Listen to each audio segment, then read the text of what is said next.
Namaste friends, welcome to Finyana with Ramya.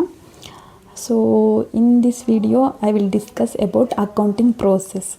So let's start the video.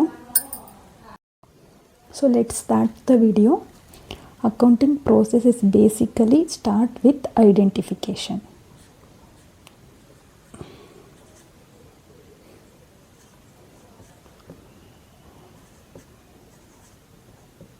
Identifying, then recording,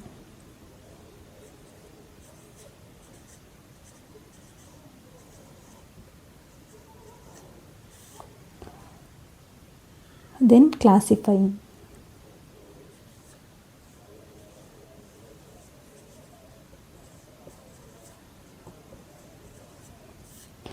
so accounting process start with identification.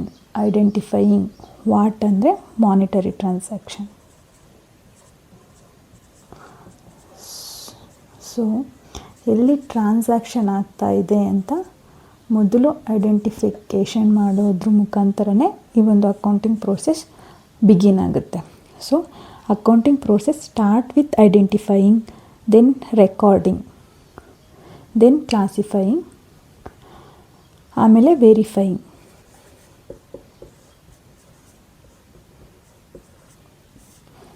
Verifying and adjusting.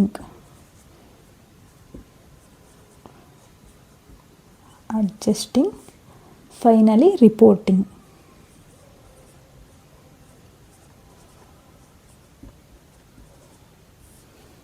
So accounting process start with identification ಅಂತ ಹೇಳ್ತೀವಿ. ಹೇಗೆ ಒಂದು monetary transaction happen ಆಯ್ತಲ್ವಾ, so ಅಲ್ಲಿಂದ begin ಆಗುತ್ತೆ ಒಂದು accounting steps. Identifying, recording, classifying, verifying, adjusting, finally reporting to the business. ಏನು ಒಂದು ಮಾನಿಟರಿ ಸಿಚುವೇಶನ್ ಏನಿದೆ ಅಥವಾ ಫಿನಾನ್ಷಿಯಲ್ ಸಿಚುವೇಶನ್ ಏನಿದೆ ಫೈನಲಿ ರಿಪೋರ್ಟಿಂಗ್ ಮಾಡುವಂಥದ್ದು. So this is what accounting process follow the steps. So ನಾನು ಇದನ್ನು ಸಿಂಪಲ್ ಎಕ್ಸಾಂಪಲ್ ಮುಖಾಂತರ ಎಕ್ಸ್ಪ್ಲೈನ್ ಮಾಡ್ತೀನಿ. So these are all the step. ಓಕೆನಾ? ಇವಾಗ ಎಕ್ಸಾಂಪಲ್ ತಗೊಳ್ಳೋಣ. For example, Ramya invest 10,000 cash to the business ಅಂತ ಅಂದ್ಕೊಳ್ಳಿ. So Ramya start with 10,000 cash. So ಬಿಸ್ನೆಸ್ಗೆ ಇನ್ವೆಸ್ಟ್ ಮಾಡ್ತಾ ಇದ್ದೀನಿ. So this is a monetary transaction. Identification ಆಯಿತು. ದೆನ್ ರೆಕಾರ್ಡ್ ಮಾಡಬೇಕು using double entry system. Journal ಎಂಟ್ರಿನ ನಾವು ಮಾಡಬೇಕಾಗುತ್ತೆ. ಜರ್ನಲ್ ಎಂಟ್ರಿ ಹೇಗೆ ಅಂದರೆ 10,000 ಕ್ಯಾಶ್ ಇನ್ವೆಸ್ಟ್ ಆಗಿದೆ ಬಿಸ್ನೆಸ್ಗೆ. So this will called as owner's capital. So the entry will be cash account debited to capital account ಅಂತ ಹೇಳ್ತೀವಿ. So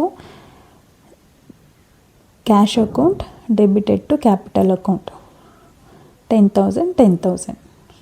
so the recording of the ಟ್ರಾನ್ಸಾಕ್ಷನ್ನು ನಮಗೆ ಜರ್ನಲ್ ಎಂಟ್ರಿ ಥ್ರೂ ನಡೆಯುತ್ತೆ. Then classification ಅಂತ ಹೇಳ್ತೀವಿ. Classification ಏನು ಅಂದರೆ ಈ ಒಂದು ಕ್ಯಾಶ್ ಆ್ಯಂಡ್ ಕ್ಯಾಪಿಟಲ್ ಅಂತ ನಾವು ರೆಕಾರ್ಡ್ ಮಾಡಿರ್ತೀವಲ್ವ ಜರ್ನಲ್ ಬುಕ್ಕಲ್ಲಿ, ಇದನ್ನು separate cash book and capital book ಅಂತ ನಾವು ಕ್ಲಾಸಿಫೈ ಮಾಡ್ತೀವಿ. ಸೊ ಕ್ಯಾಶ್ ಅಕೌಂಟ್ಗೆ 10,000 ಆ್ಯಂಡ್ ಕ್ಯಾಪಿಟಲ್ ಅಕೌಂಟ್ಗೆ 10,000. ಈ ರೀತಿ ಕ್ಲಾಸಿಫಿಕೇಷನ್ನ ನಾವು ಈ ಒಂದು ಸ್ಟೆಪ್ಪಲ್ಲಿ ಕ್ಲಾಸಿಫೈಯಿಂಗಲ್ಲಿ ಮಾಡ್ತೀವಿ. ಅದಾದಮೇಲೆ ವೆರಿಫೈಯಿಂಗ್ ಅಂತ ಹೇಳ್ತೀವಿ. ಅಂದರೆ ಎಲ್ಲ ಡೆಬಿಟ್ಟು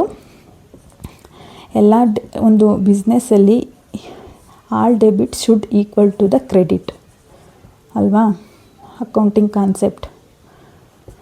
ಸೊ ಅದಕ್ಕೆ ನಾವು ಏನು ಮಾಡ್ತೀವಿ, ವ್ಯಾರಿಫೈ ಮಾಡಬೇಕಾಗುತ್ತೆ ಥ್ರೂ ಟ್ರಯಲ್ ಬ್ಯಾಲೆನ್ಸ್ ಪ್ರಿಪೇರ್ ಮಾಡೋದ್ರ ಮುಖಾಂತರ we should verify that all debit should match the credit of the business.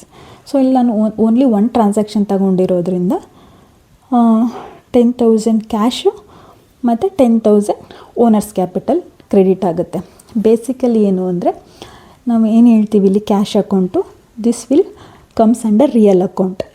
So the rule of real account ಏನು, debit what comes in, credit what goes out ಅಲ್ವಾ. So ಇಲ್ಲಿ debit ಆಗಿರೋದ್ರಿಂದ ಬಿಸ್ನೆಸ್ಗೆ 10,000 rupees ನಮಗೆ ಬರ್ತಾ ಇದೆ. So that is what. And capital account ನಮಗೆ owner's invest ಮಾಡ್ತಿರೋದ್ರಿಂದ it comes under personal account. So debit the receiver and credit the giver ಆಗಿರೋದ್ರಿಂದ ಈ ಸಿಚುವೇಷನಲ್ಲಿ ಓನರ್ ಬಿಸ್ನೆಸ್ಗೆ 10,000 ಕೊಡ್ತಾ ಇದ್ದಾನೆ, that means credit the giver. So ಆ ಒಂದು ಇದರಲ್ಲಿ ನಾನು ಓನ್ಲಿ ಒನ್ ಟ್ರಾನ್ಸಾಕ್ಷನ್ ತೊಗೊಂಡಿರೋದ್ರಿಂದ 10,000 ಶುಡ್ ಮ್ಯಾಚ್ ಆಗಬೇಕು. ಸೊ ಅದು ಆಗ್ತಾ ಇದೆ. ಅದನ್ನ ನಾವು ಟ್ರಯಲ್ ಬ್ಯಾಲೆನ್ಸ್ ಮುಖಾಂತರ ವ್ಯಾರಿಫೈ ಮಾಡ್ತೀವಿ. Then adjusting, if in case ನಾನು ಬಿಸ್ನೆಸ್ ಶುರುನಲ್ಲಿ 10,000 ಮಿಷಿನರಿ ಪರ್ಚೇಸ್ ಮಾಡೋದ್ರ ಮುಖಾಂತರ ನಾನು ಇನ್ವೆಸ್ಟ್ ಮಾಡಿತ್ತು ಅಂತ ಅಂದರೆ ಮಧ್ಯೆ ನನಗೆ ಡೆಪ್ರಿಷಿಯೇಷನ್ ಅನ್ನೋದು ಬರ್ಬೋದು ಮಿಷಿನರಿಗೆ.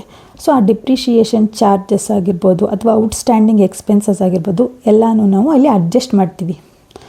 ಸೊ ಅಡ್ಜಸ್ಟ್ಮೆಂಟಲ್ಲಿ ನಾವು ಈ ಸ್ಟೆಪ್ಪಲ್ಲಿ ನಾವು ಯಾವುದೇ ರೀತಿ ಡಿಪ್ರಿಷಿಯೇಷನ್ನು ಮತ್ತೊಂದು ಎಕ್ಸ್ಪೆನ್ಸಸ್ ಏನಿದೆ ಅದರಲ್ಲಿ ಅಡ್ಜಸ್ಟ್ ಮಾಡ್ತೀವಿ. ಸೊ ಫೈನಲಿ ಏನು ಅಂದರೆ ರಿಪೋರ್ಟಿಂಗ್ ಅಥವಾ ಪ್ರಿಪೇರಿಂಗ್. ಏನು ಒಂದು financial statement, whether it is cash flow statement ಆಗಿರ್ಬೋದು ಅಥವಾ ಬ್ಯಾಲೆನ್ಸ್ ಶೀಟ್ ಆಗಿರ್ಬೋದು. ಸೊ ಫೈನಲಿ ನಾವು ಅದನ್ನು ಪ್ರಿಪೇರ್ ಮಾಡೋದ್ರ ಮುಖಾಂತರ ಈ ಅಕೌಂಟಿಂಗ್ ಪ್ರೋಸೆಸ್ನ ಕಂಪ್ಲೀಟ್ ಮಾಡ್ತೀವಿ. ಸೊ ಬ್ಯಾಲೆನ್ಸ್ ಶೀಟ್ ಅಂತ ನಾವು ತೆಗೆದುಕೊಂಡ್ರೆ ಈ ಕೇಸಲ್ಲಿ ಓನ್ಲಿ ಒನ್ ಟ್ರಾನ್ಸಾಕ್ಷನ್ ಆಗಿರೋದ್ರಿಂದ ನಮಗೆ ಇಲ್ಲಿ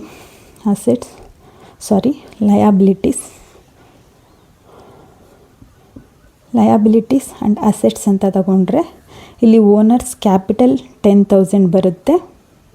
ಆ್ಯಂಡ್ ಈ ಕಡೆ ಅಸೆಟ್ಸ್ ಅಂಡರಲ್ಲಿ ಕ್ಯಾಶ್ ನಮಗೆ 10K ಬರುತ್ತೆ. ಸೊ ಈ ಕೇಸಲ್ಲಿ ನಮಗೆ ಬ್ಯಾಲೆನ್ಸ್ ಶೀಟು ಈ ಕಡೆ ಕ್ಯಾಶಲ್ಲಿ ಅಸೆಟ್ಸ್ ಅಂಡರಲ್ಲಿ ಕ್ಯಾಶ್ ಬರುತ್ತೆ, ಲಯಬಿಲಿಟೀಸ್ ಅಂಡರಲ್ಲಿ ಓನರ್ಸ್ ಕ್ಯಾಪಿಟಲ್ ಬರುತ್ತೆ. ಸೊ ಫೈನಲಿ ಏನು ಅಂದರೆ ಒಂದು ಮಾನಿಟರಿ ಟ್ರಾನ್ಸಾಕ್ಷನ್ ನಡೀತಾ ಇದೆ ಅಂದರೆ ಅದನ್ನು ಐಡೆಂಟಿಫೈ ಮಾಡೋದು, ದೆನ್ ಅದನ್ನು ಜರ್ನಲ್ ಎಂಟ್ರಿನಲ್ಲಿ ರೆಕಾರ್ಡ್ ಮಾಡೋದು, ದೆನ್ ಅದನ್ನು ಕ್ಲಾಸಿಫೈ ಮಾಡೋದು ಲೆಡ್ಜರ್ ಅಕೌಂಟ್ಗೆ. ಅದಾದ ನಂತರ ವೆರಿಫೈ ಮಾಡೋದು all the transaction, all the debit should match to the credit of the business. So ಅದನ್ನು ಟ್ರಯಲ್ ಬ್ಯಾಲೆನ್ಸ್ ಮಾಡೋದ್ರ ಮುಖಾಂತರವಾಗಿ ನಾವು ಅದನ್ನು ವೆರಿಫೈ ಮಾಡಬೇಕಾಗತ್ತೆ. ದೆನ್ ಮಿಡಲಲ್ಲಿ ನಮಗೆ ಯಾವುದೇ ರೀತಿ ಎಕ್ಸ್ಪೆನ್ಸಸ್ ಆಗಿದ್ರೂ ವಿ ಶುಡ್, ಅದು ಮಾನಿಟರಿ ಟ್ರಾನ್ಸಾಕ್ಷನ್ ಆಗಿರುತ್ತೆ ಅಲ್ವಾ. So we should adjust to the financial statement. So finally ನಾವು ರಿಪೋರ್ಟಿಂಗ್ ಸ್ಟೇಜಿಗೆ ಬಂದಾಗ ಫೈನಲಿ ನಾವು ಬ್ಯಾಲೆನ್ಸ್ ಶೀಟ್ ಆಗಿರ್ಬೋದು, ಕ್ಯಾಶ್ ಫ್ಲೋ ಸ್ಟೇಟ್ಮೆಂಟ್ ಆಗಿರ್ಬೋದು ಅಥವಾ ಪ್ರಾಫಿಟ್ ಆ್ಯಂಡ್ ಲಾಸ್ ಅಕೌಂಟ್ ಆಗಿರ್ಬೋದು, ಇದನ್ನು ಪ್ರಿಪೇರ್ ಮಾಡೋದ್ರ ಮುಖಾಂತರ ಆ ಒಂದು ಅಕೌಂಟಿಂಗ್ ಪೀರಿಯಡನ್ನು, ಅಕೌಂಟಿಂಗ್ ಪ್ರೋಸೆಸ್ನ ಕಂಪ್ಲೀಟ್ ಮಾಡ್ತೀವಿ. So this is what basically accounting process is. And one more thing, ನಮಗೆ ಟ್ರೆಡಿಷ್ನಲ್ ಅಕೌಂಟಿಂಗ್ ಕಾನ್ಸೆಪ್ಟಲ್ಲಿ ಕ್ಯಾಪಿಟಲ್ ಇದು ಪರ್ಸ್ನಲ್ ಅಕೌಂಟ್ ಕ್ಯಾಟಗರಿನಲ್ಲಿ ಬರುತ್ತೆ. ಆ್ಯಂಡ್ ಆಲ್ಸೋ ಮಾಡರ್ನ್ ಅಕೌಂಟಿಂಗ್ ಸಿಸ್ಟಮಲ್ಲಿ ನಮಗೆ ಕ್ಯಾಪಿಟಲ್ ಏನಿದೆ ಅದು ನಮಗೆ ಓನರ್ಸ್ ಈಕ್ವಿಟಿ ಅಂಡರಲ್ಲಿ ಬರುತ್ತೆ.